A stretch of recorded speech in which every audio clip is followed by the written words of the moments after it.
نماز پڑھتے ہیں، سلام پھیرتے ہیں، عبادت ختم ہو جاتی ہے۔ روزہ رکھتے ہیں، افطاری کرتے ہیں، روزے کی عبادت ختم ہو جاتی ہے۔ حج کرتے ہیں، احرام اتارتے ہیں، حج کی عبادت ختم ہو جاتی ہے۔ تلاوت شروع کرتے ہیں، زبان رکتی ہے، تلاوت کی عبادت ختم ہو جاتی ہے۔ نکاح کی عبادت ایسی ہے، جب تک میاں بیوی محبت سے زندگی گزارتے ہیں مسلسل عبادت میں رہتے ہیں۔ اب یہ فطرتی ضرورت ہے، اللہ نے یہ جذبہ ہر آدمی میں رکھا ہے، عورت میں، مرد میں رکھا ہے۔ معاشی حالات ہر ایک کے مختلف ہیں، تو شریعت نے اس پر کوئی شرائط نہیں لگایا،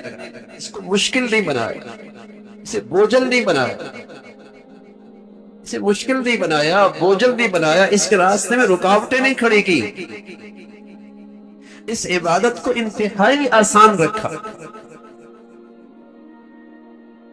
اتنا آسان رکھا مسجد میں آنا بھی ضروری نہیں، خطبہ پڑھنا بھی ضروری نہیں، چند آدمی موجود ہیں، بچی موجود ہے، بچہ موجود ہے، 2 گواہ موجود ہیں، اس مجلس میں نکاح ہو جائے، بتائیے کتنا آسان۔ سنت ہے خطبہ پڑھنا، میری نبی کی سنت ہے مسجد میں اس کا اہتمام کرنا،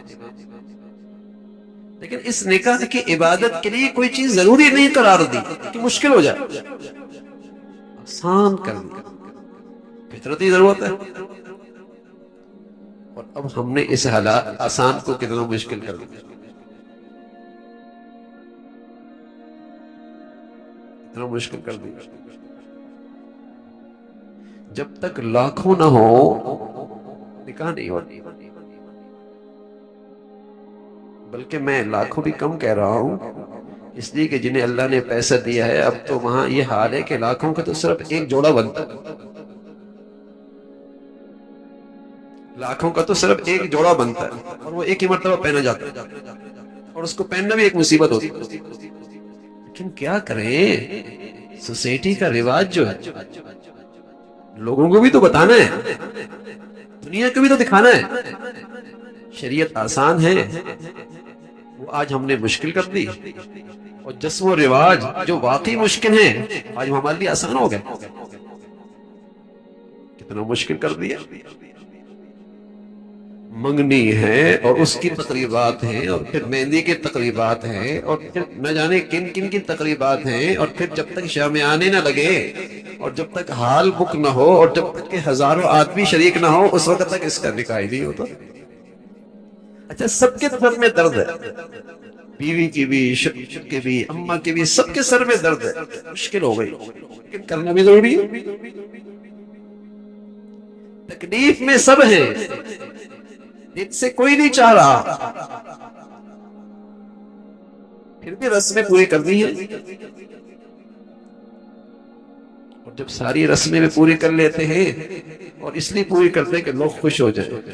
نہ خدا خوش ہوتا ہے نہ لوگ خوش ہوتے ہیں، شکایت سب کو پھر بھی رہتی ہے۔ آسان چیز تھی، یہ فطرتی ضرورت ہے، ہم عرض کیا کرتے ہیں، بڑی خوشی کی بات ہوتی ہے، لوگ کہتے ہیں ہم ہر سال عمرہ کرتے ہیں، بلکہ ہر مہینے میں کرتے ہیں، اور بعض تو کہتے ہیں الحمدللہ ہر مہینے، ہر سال اعتکاف مدینہ میں ہوتا ہے، سری اشرف وہیں گزرتا ہے، الحمدللہ۔ لیکن کیا ہی اچھا ہو کہ جنہوں اللہ مال دے دے، وہ یہ بھی روایت شروع کر دیں کہ اللہ نے اتنی دولت دی لیکن بچے اور بچی کی شادی سنت کے مطابق، یہ بھی رواج دے دے نا ذرا، یہ مشکل، یہ بھی تو بڑی عبادت ہے بھائی، اسے بھی تو آسان کر دیں تاکہ دوسروں کو بھی تو حوصلہ ملے، ہمت بڑھے کہ جب یہ صاحب حیثیت آدمی ایسا کر سکتا ہے تو ہم کیوں نہیں کر سکتے۔ جو کچھ سنا گیا اللہ اس پر عمل کرنے والا اور آگے لوگوں تک پہنچانے والا بنائے۔ مزید اصلاحی بیانات کے لیے ہمارا یوٹیوب چینل ایمان و یقین کو سبسکرائب کریں۔ جزاک اللہ۔